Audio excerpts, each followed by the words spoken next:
औज़ुबिल्लाहिमिनश्शैतानिर्रजीम बिस्मिल्लाहिर्रहमानिर्रहीम।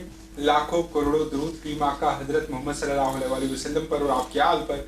मैं हूँ डॉक्टर मोहम्मद यासीन मलिक और आप सबको कहता हूँ खुशामदीद। 22वां रमज़ानुल मुबारक और खूबसूरत सहरी रूहानी मामलात पुरफ़ज़ाएँ जो हैं वो साफ़ सुथरी सी हैं और हवाएँ ये गुनगुना रही हैं कि रमज़ान जाने वाला है। ऐ मुसलमानों, अगर कुछ मांगना है तो मांग लो, अगर कुछ दिल में भड़ास है इबादत के हवाले से तो वो निकाल लो। शायद अगले साल तुम ना हो, या शायद अगले साल तुम्हारा वजूद ना हो, या फिर तुम बीमार हो जाओ, अल्लाह ना करे। तो ये फ़िज़ाएँ जो हैं वो चंद लम्हात की रह चुकी हैं, तो इनको कैश करें और इस तरह कैश करें कि जो 8-9 दिन रह गए इनको शॉपिंग के अलावा कोशिश करें कि गुजारें। आज का हमारा टॉपिक अफ़ू दरगुज़र के हवाले से होगा कि हमने किस तरह दूसरों को माफ़ करना है। वैसे तो हम बड़े आसानी से कहते हैं कि हम करीम आका हज़रत मोहम्मद सल्लल्लाहु अलैहि वसल्लम के मानने वाले हैं, लेकिन ऐसे बहुत सारे मामलात हैं जिनमें हम आका करीम सल्लल्लाहु अलैहि वसल्लम की उसवा हसना पर मुकम्मल तौर पर अमल पैरा नहीं होते। यकीनन हम सब इंसान हैं और हम सब कुछ ना कुछ काम करते हैं, नौकरियां करते हैं, कारोबार करते हैं, मुख्तलिफ मामलात ज़िंदगी में उलझे रहते हैं। तो हमारा बहुत सारे लोगों से वास्ता पड़ता है। वो लोग बाज़ दफ़ा हमारे लिए बड़ा अच्छा कुछ कर जाते हैं और बाज़ दफ़ा कुछ बुरा कर जाते हैं। जब बुरा कुछ कर जाते हैं या उनसे बुरा कुछ हो जाता है तो हमें वो बुरे बहुत लगना शुरू हो जाते हैं, हम उनसे नफ़रत करना शुरू हो जाते हैं, हम लान तान करना शुरू हो जाते हैं। किसी की छोटी सी गलती को दिल में डालकर सारी ज़िंदगी के लिए कद्दूवट बना लेते हैं, उसको छोटा करते करते बड़ा कर देते हैं। कोई आके इधर से कान में सरगोशी कर लेता है क्योंकि उसे ऑलरेडी मालूम होता है कि ये शख्स उस शख्स से नफ़रत करता है, तो वो फिर जो छोटी सी कद्दूवत आपके अंदर होती है वो बढ़ती रहती है और एक वो बड़े से जानवर के अंदर आपके अंदर ही तब्दील हो जाती है। आकर करीम सल्लल्लाहु अलैहि वसल्लम की जब उसवा हसना की हम बात करें तो आप सल्लल्लाहु अलैहि वसल्लम के पास आप वसल्लम के साथ बहुत कुछ ऐसा हुआ कि आप बदला ले सकते थे। आप कुछ अल्फाज ऐसे कह सकते थे कि जो बद्दुआ वाले हो सकते थे।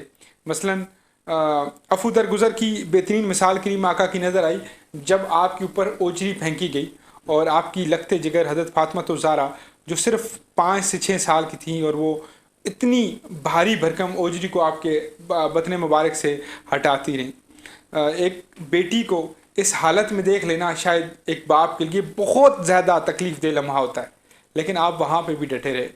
फिर ताइफ का वो मकाम जहाँ पे आपको पत्थर मारे गए, फिर बहुत सारे लोगों ने आपको मजनू कहा। उसके अलावा भी बहुत सारे अंबिया किराम हैं जिनके साथ बहुत कुछ गलत किया गया। हज़रत यूसुफ़ अलैहिस्सलाम की मैं मिसाल यहाँ पे ज़रूर दूंगा कि आपके सके भाइयों ने आपको कुएं में भी फेंका, फिर आपके ऊपर बहुतान भी लगाया, और जब आप हज़रत यूसुफ़ अलैहिस्सलाम के भाई उनके सामने खड़े थे तो दोबारा वही इल्ज़ाम रिपीट किया कि इसका भाई भी चोर था और ये भी चोर है। तो इस तरह की बहुत सारी चीज़ें अंबिया इकराम की ज़िंदगी से मिलती हैं कि उन्होंने अफ़ू दरगुज़र से काम लिया। अब इसमें एक और चीज़ है कि क्या एक सच्चा इंसान अल्लाह के करीब हो सकता है? बेशक हो सकता है, लेकिन अफ़ू दरगुज़र करने वाला अल्लाह का यकीनन दोस्त होता है। वो कैसे? हम अक्सर व बेशतर ये बात कहते हैं कि फ़लाँ शख्स जो है उसने मेरे साथ बहुत बुरा किया, मेरे साथ बदकलामी की, मुझे गाली निकाली, तो फिर मैं उसके साथ लड़ा, मैंने फिर उसको गाली निकाली, फिर मैंने हाथ उठाया, बस मुझे गलत बात बर्दाश्त नहीं है। लेकिन असल में अफ़ू दरगुज़र है ही ये है कि आपकी तबीयत के मुताबिक बात ना हो तो आप उसे बर्दाश्त करें। अब जो माशरा हमारा है, वो आजकल का जो माशरा है, इसमें बर्दाश्त तो आप दूर की बात कह लें, इसको सच को भी मानने के लिए इस माशरे के अंदर अब वो वाली हिम्मत या वो वाली इस्तेकामत नहीं रही। जैसा कि हम सोशल मीडिया के इस्तेमाल के हवाले से पूरे रमज़ान ट्रांसमिशन में ही आपसे बातें करते रहे हैं। अब मेरे जहन में कुछ आता है कि हम जब सोशल मीडिया के ऊपर गालम गलोच कर रहे होते हैं तो उसका असल माजरा ये होता है कि हम एक दूसरे को बर्दाश्त नहीं करते। लसानियत के नाम पर, मजहबी फ़िरक़ों के नाम पर, सियासी पार्टियों के नाम पर, मुख्तलिफ और ऐसी जेंडर के नाम पर हम हर नाम पे अफ़ू दरगुज़र से काम नहीं लेते। तो आज का हमारा टॉपिक है आओ माफ़ करें। किसको माफ़ करें? उन दुश्मनों को माफ़ करें जिन्होंने कभी आपका हल्का सा दिल को जो है वो दुखाया है। کس کو معاف کریں؟ اپنے اس رشتہ دار کو معاف کریں جس سے ملے ہوئے سالوں ہو گئے، مہینے ہو گئے اور بات چھوٹی سی تھی۔ کس کو معاف کریں؟ اس بندے کو معاف کریں، اس بندی کو معاف کریں، اس اللہ تبارک و تعالیٰ کے انسان کو معاف کریں جس نے آپ کے ساتھ جینونلی غلط کیا اور آپ کو بھی پتہ ہے اور اسے بھی پتہ ہے، اور آپ نے پہلے جا کے کہنا ہے کہ یار جو ہوا سو ہوا، آؤ مل کے بیٹھتے ہیں، آؤ بات کرتے ہیں، آؤ کھانا کھاتے ہیں، چلو آؤ ایک جادو کی جفی ڈالتے ہیں، جو ہونا تھا وہ ہو گیا، اب آگے چلتے ہیں۔ کس کو معاف کرنا ہے؟ اس شخص کو معاف کرنا ہے جس نے آپ سے چند پیسے لیے اور وہ لٹانے میں دیر کر گیا، اور اس کو نہ لٹانے کے چکر میں پھر اس نے آخرکار دے دیے یا نہیں دیے، تو پھر آپ کی لڑائی ہوگی۔ آج اسے معاف کرنا ہے۔ اس شخص کے پاس بھی جانا ہے جس کے ساتھ آپ کی طلاق ہو چکی ہے، آپ کے خاندان میں کسی کی طلاق ہو چکی ہے اور آپ پورے خاندان سے تعلق کاٹ بیٹھے ہیں۔ آج کوشش کرنی ہے کہ ہم نے عفو درگزر کی مثال قائم کرتے ہوئے اسے بھی معاف کرنا ہے۔ اب معافی کا معاملہ ہے کیا بیسیکلی؟ ناظرین کا جس شخص کے دل میں تھوڑا سا بھی بغض ہو جائے کسی بھی حوالے سے، وہاں اس کی دعائیں قبول نہیں ہوتی، اس کے اندر کینہ پلتا رہتا ہے، بغض پلتا رہتا ہے۔ تو وہ شخص جو اپنے دل کو روزانہ صاف کر لے اور باطنی طور پہ صاف کرے۔ باطنی طور پہ کیسے؟ صرف منہ سے اقرار نہیں کرنا کہ فلاں کو میں نے معاف کر دیا، پھر معاف کرنا بھی ہے۔ یہ نہیں ہو سکتا کہ میں کہہ دوں یا اللہ میں اب سونے لگا ہوں، تو میں جتنے بھی لوگ تھے میری زندگی میں آئے جنہوں نے ٹینشنیں تکلیفیں کاٹی یا مجھے دیں، میں نے ان سب کو معاف کیا، اور صبح اٹھتے ساری پڑوسی نظر آیا تو میں آنکھ چڑا کے گزر جاؤں۔ ایسے نہیں ہو سکتا۔ ایسا ضرور ہوگا کہ رات اگر میں اسے معاف کر کے سویا اور صبح میرے سامنے پڑوسی آ گیا تو میں نے اس کو کہا السلام علیکم ورحمۃ اللہ۔ ایسا ضرور ہو سکتا ہے کہ میں اپنے بھائی کو کال کر کے کہا کہ یار جو ہونا تھا وہ ہو گیا۔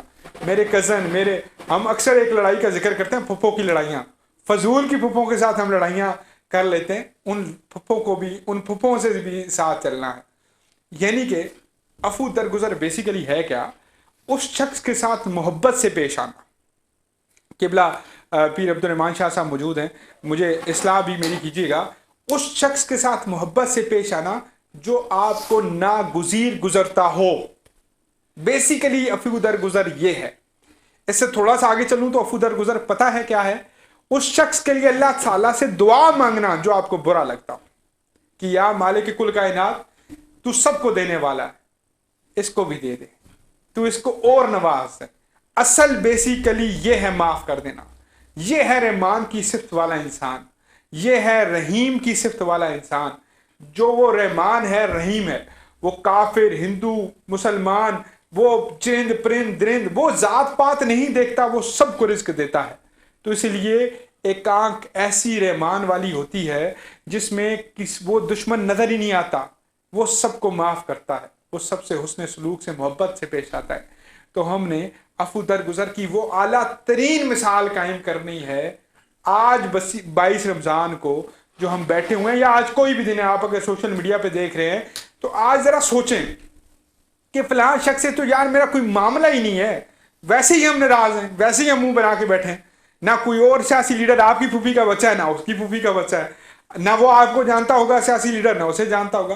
تو فضول میں لڑائیاں کرنے کی ضرورت کیا ہے؟ جائیں جس کو دینا ہے ووٹ دیں، اس میں کیا ہے؟ اچھا چلیں بحث بھی کر لیں، اپنے لیڈر کو ڈیفینڈ کر لیں، وہ اپنے لیڈر کو ڈیفینڈ کر لیں، لیکن ڈیفینڈ کرنے کے بعد دونوں چائے پئیں، جب ڈالیں، آپ مسکراتے ہوئے باہر گزریں۔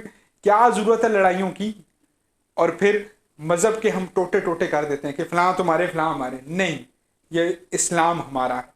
سب سے پہلے اپنے دماغ میں یہ چیز رکھیں، کوئی بھی فرقہ پوچھے تو کہیں میں سرکار صلی اللہ علیہ وسلم کا امتی ہوں اور میرا مذہب اسلام ہے اور میں مسلمان ہوں۔ یہ چھوڑیں باقی چکروں میں، یہ جو نفرتوں والے گولے ہیں، جو عفو درگزر کے اندر رکاوٹیں پیدا کرتے ہیں، جو محبت بانٹنے سے روکتے ہیں، ان سب کو آپ روک دیں، اور یہ نیت کر لیں اپنی آج سے کہ ہم نے محبتیں بانٹنی ہیں۔ اسی عفو درگزر کے ساتھ آج میں جو ہے وہ سیر و رفتار میں آپ کو نظر آؤں گا۔